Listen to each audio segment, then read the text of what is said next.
السلام علیکم ناظرین، ہمیں امید ہے کہ آپ سب خیریت سے ہوں گے۔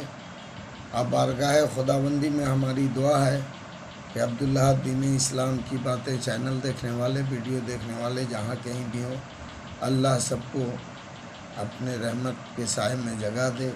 ہمارے جو بھی سبسکرائبر ہیں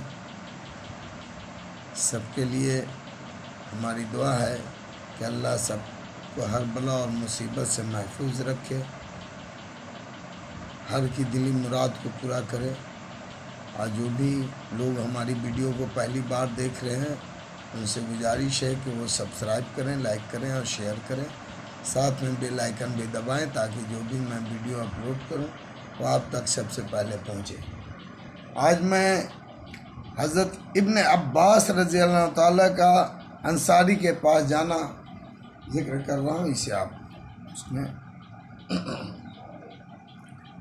حضرت عبداللہ بن عباس رضی اللہ تعالیٰ کہتے ہیں کہ حضور اقدس صلی اللہ علیہ وسلم کے وصال کے بعد میں نے ایک انصاری سے کہا کہ حضور صلی اللہ علیہ وسلم کا تو وصال ہو گیا، ابھی تک صحابہ کرام رضی اللہ تعالیٰ کی بڑی جماعت موجود ہے، آؤ ان سے پوچھ تاچھ کر مسائل یاد کریں۔ ان انصاری نے کہا، کیا ان صحابہ کرام کی جماعت کے ہوتے ہوئے بھی لوگ تم سے مسئلہ پوچھیں گے، یعنی مسئلہ پوچھیں گے؟ صحابہ رضی اللہ تعالیٰ کی بہت بڑی جماعت موجود ہے، غرض ان صحاب نے تو ہمت نہیں کی۔ میں مسائل کے پیچھے پڑ گیا اور جن صاحب کے متعلق بھی مجھے علم ہوتا کہ فلاں حدیث انہوں نے حضور صلی اللہ علیہ وسلم سے سنی ہے، ان کے پاس جاتا اور تحقیق کرتا۔ مجھے مسائل کا بہت بڑا ذخیرہ انصار سے ملا۔ بعض لوگوں کے پاس جاتا اور معلوم ہوتا کہ وہ سو رہے ہیں تو اپنی چادر وہیں چوکھٹ پر رکھ کر انتظار میں بیٹھ جاتا تو ہوا سے منہ پر اور بدن پر مٹی بھی پڑی رہتی، مگر میں وہیں بیٹھا رہتا۔ جب وہ اٹھتے تو جس بات کو معلوم کرنا تھا وہ دریافت کرتا۔ یہ حضرات کہتے بھی کہ تم نے حضور صلی اللہ علیہ وسلم کے چاچا زاد بھائی ہو کر کیوں تکلیف کی، مجھے بلا لیتے، مگر میں کہتا کہ علم حاصل کرنے والا ہے، اس لیے میں ہی حاضر ہونے کا زیادہ مستحق تھا۔ بعض حضرات پوچھتے کہ تم کب سے بیٹھے ہو، میں کہتا بہت دیر سے۔ وہ کہتے کہ تم نے برا کیا، مجھے اطلاع کر دیتے۔ میں کہتا میرا دل نہ چاہا کہ تم میری وجہ سے اپنی ضروریات سے فارغ ہونے سے پہلے آؤ۔ حتیٰ کہ ایک وقت میں یہ نوبت بھی آئی کہ لوگ علم حاصل کرنے کے واسطے میرے پاس جمع ہونے لگے، تب ان انصاری صاحب کو بھی قلق ہوا، کہنے لگے کہ یہ لڑکا ہم سے زیادہ ہوشیار تھا۔ دارمی فائدہ یہی چیز تھی جس نے حضرت عبداللہ بن عباس رضی اللہ تعالیٰ کو اپنے وقت میں حبر الامت اور بحر العلم کا لقب دلوایا۔ جب ان کا وصال ہوا تو طائف میں تھے۔ حضرت علی رضی اللہ عنہ تعالیٰ کے صاحبزادے محمد نے جنازے کی نماز پڑھائی اور فرمایا کہ اس امت کا امام ربانی آج رخصت ہوا۔ حضرت عبداللہ بن عمر رضی اللہ تعالیٰ کہتے ہیں کہ ابن عباس رضی اللہ تعالیٰ آیتوں کے شان نزول زمانے میں سب سے ممتاز ہیں۔ حضرت عمر رضی اللہ تعالیٰ ان کو علماء کی ممتاز صف میں جگہ دیتے تھے۔ یہ سب اسی جوفشانی کا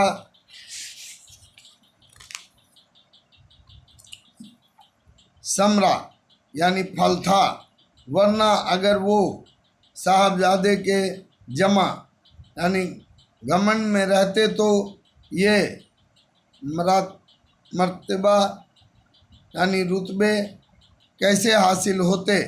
خود آقا انعامدار نبی کریم صلی اللہ علیہ وسلم کا ارشاد ہے کہ جن سے علم حاصل کرو ان کے ساتھ توجہ سے پیش آؤ۔ بخاری میں مجاہد رحمۃ اللہ علیہ سے نقل کیا ہے کہ جو شخص پڑھنے میں حیا کرے یا تکبر کرے وہ علم حاصل نہیں کر سکتا۔ حضرت علی کرم اللہ وجہہ کا ارشاد ہے کہ جس شخص نے ایک حرف بھی پڑھ دیا میں اس کا غلام ہوں، خواہ وہ مجھے آزاد کر دے یا بیچ دے۔ یحییٰ بن کثیر رحمۃ اللہ علیہ کہتے ہیں کہ علم اتنا پروری یعنی سکھ سویدھا کے ساتھ حاصل نہیں ہوتا۔ امام صافی رحمۃ اللہ علیہ کا ارشاد ہے کہ جو شخص علم کو بے دلی اور استغنا یعنی بے نیازی کے ساتھ حاصل کرے وہ کامیاب نہیں ہو سکتا۔ ہاں، جو شخص خاکساری اور تنگ دستی کے ساتھ حاصل کرنا چاہے وہ کامیاب ہو سکتا ہے۔ مغیرہ رحمۃ اللہ علیہ کہتے ہیں کہ ہم لوگ اپنے استاد ابراہیم رحمۃ اللہ علیہ سے ایسے ڈرتے تھے جیسا کہ بادشاہ سے ڈرا کرتے ہیں۔ یحییٰ بن معین رحمۃ اللہ علیہ بہت بڑے محدث ہیں۔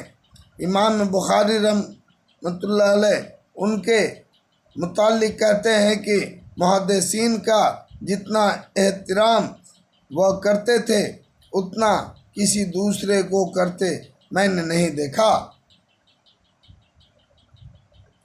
امام ابو یوسف رحمۃ اللہ علیہ کہتے ہیں کہ میں نے بزرگوں سے سنا ہے کہ جو استاد کی قدر نہیں کرتا وہ کامیاب نہیں ہوتا۔ اس قصے میں جہاں حضرت عبداللہ بن عباس رضی اللہ تعالیٰ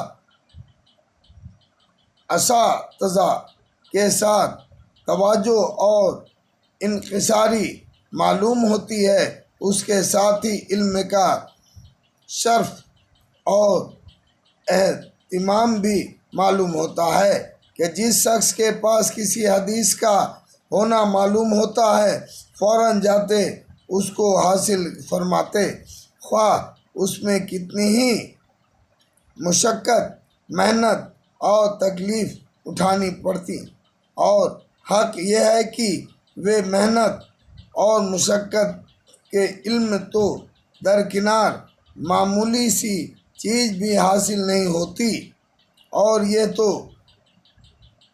ضرب المثل ہے۔ من طلب العلا سہر الیالی، جو شخص بلند مرتبہ کا طالب ہوگا راتوں کو جاگے گا۔ حارث بن یزید ابن سربما مغیرہ رضی اللہ تعالیٰ چاروں حضرات عشاء کی نماز کے بعد علم بحث شروع کرتے تھے، صبح کی اذان تک ایک بھی جدا نہ ہوتا۔ لیث بن سعد رضی اللہ تعالیٰ کہتے ہیں کہ امام جوہری رضی اللہ تعالیٰ عشاء کے بعد وضو بیٹھ کر حدیث کا سلسلہ شروع فرماتے تو صبح کر دیتے۔ درا بردی رحمۃ اللہ علیہ کہتے ہیں کہ امام ابو حنیفہ رضی اللہ تعالیٰ اور امام مالک رضی اللہ تعالیٰ کو میں نے دیکھا کہ مسجد نبوی میں عشاء کے بعد سے ایک مسئلے میں بحث شروع فرماتے، اور وہ بھی اس طرح کی نہ کوئی تان تشنیع ہوتی نہ تغلیظ یعنی غلطی، اور اسی حالات میں صبح ہو جاتی اور اسی جگہ صبح کی نماز پڑھتے۔ ابن فرات بغدادی رحمۃ اللہ علیہ کا محدث ہیں، جب انتقال ہوا تو 18 صندوق کتابوں کے چھوڑے، جن میں سے اکثر خود اپنے قلم کی لکھی ہوئی تھی، اور کمال یہ ہے کہ محدثین کے نزدیک صحت نقل اور عمدگی جد کے اعتبار سے ان کا لکھا ہوا حجت بھی ہے۔ ابن جوزی رحمۃ اللہ علیہ مشہور محدث ہیں۔ 3 سال کی عمر میں باپ کے مفارقت کی یتیمی کی حالات میں پرورش پائی، لیکن محنت کی حالت یہ تھی کہ جمعہ کی نماز کے علاوہ گھر سے دور نہیں جاتے تھے۔ ایک مرتبہ ممبر پر کہا کہ میں نے اپنی ان انگلیوں سے 2000 جلدیں لکھی ہیں، 250 سے زیادہ خود ان کی اپنی تصنیفات ہیں۔ کہتے ہیں کہ کوئی وقت جایا نہیں جاتا تھا، چرجج روزانہ لکھنے کا معمول تھا۔ درس کا یہی عالم تھا کہ مجلس میں بعض مرتبہ 1,00,000 سے زیادہ شاگردوں کا اندازہ کیا گیا۔ عمرہ بجرا سلاطین تک مجلس سے درس میں حاضر ہوتے تھے۔ ابن جوزی رحمۃ اللہ علیہ خود کہتے ہیں کہ 1,00,000 آدمی مجھ سے بیعت ہوئے اور 20,000 میرے ہاتھ پر مسلمان ہوئے۔ اس سب کے باوجود شوعوں کا جوڑ تھا، اس وجہ سے تکلیفیں بھی اٹھانی پڑی۔ احادیث لکھنے کے وقت میں قلموں کا تراشا جمع کرتے رہتے تھے۔ مرتے وقت وصیت کی تھی کہ میرے نہانے کا پانی اسی سے گرم کیا جائے۔ کہتے کہ صرف غسل میت کا پانی گرم کرنے ہی کے لیے کافی نہ تھا، بلکہ گرم کرنے کے بعد بھی بچ بھی گیا تھا۔ یحییٰ بن معین رحمۃ اللہ علیہ حدیث کے مشہور استاد ہیں۔ کہتے ہیں کہ میں نے اپنے ہاتھوں سے 10,00,000 حدیثیں لکھی ہیں۔ ابن جریر طبری مشہور مورخ یعنی تاریخ لکھنے والے ہیں۔ صحابہ رضی اللہ تعالیٰ اور تابعین رحمۃ اللہ کے علاوہ احوال کے ماہر 40 سال تک ہمیشہ 40 ورق روزانہ لکھنے کا معمول تھا۔ اس کے انتقال پر شاگردوں نے روزانہ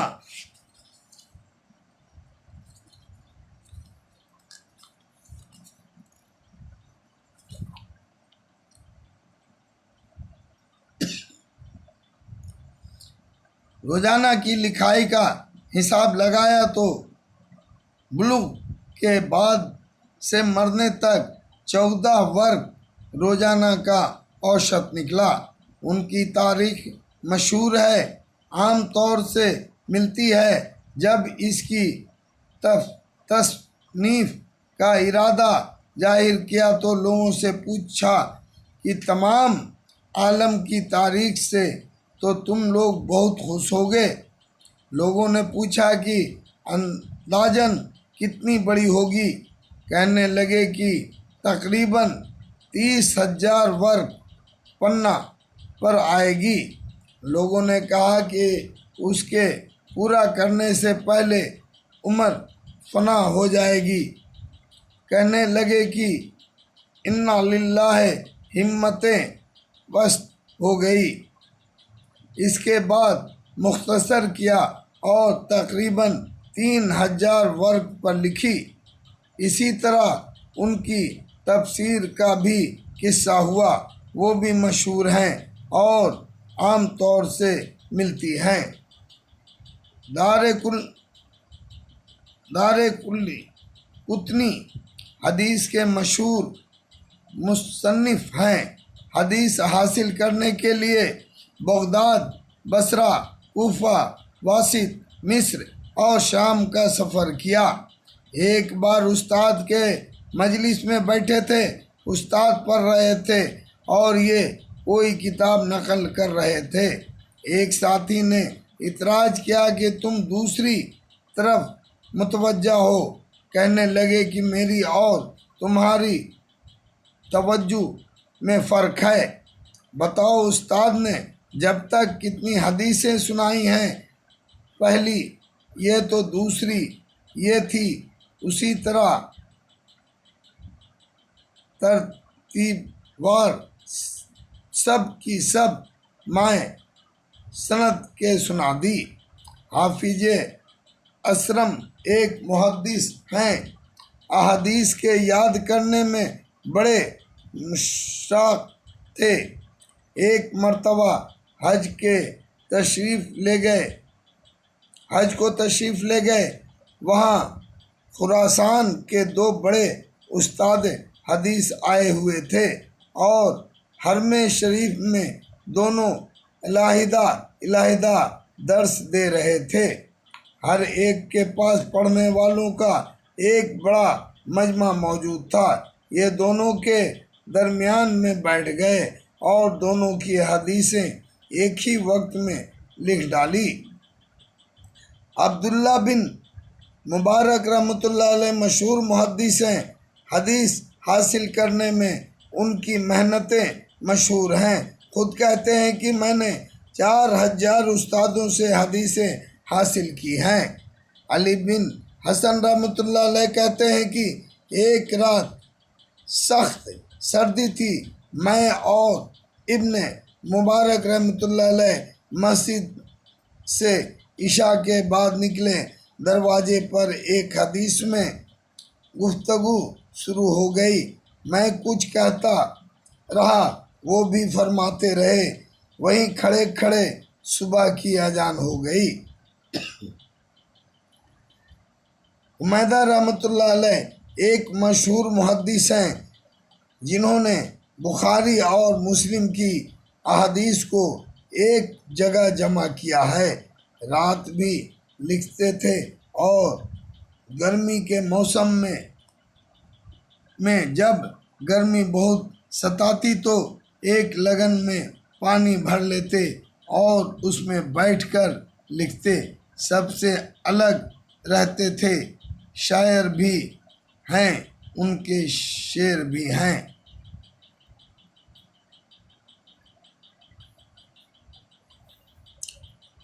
اللہ اکبر۔ آگے کا حدیث دوسری ایپیسوڈ میں۔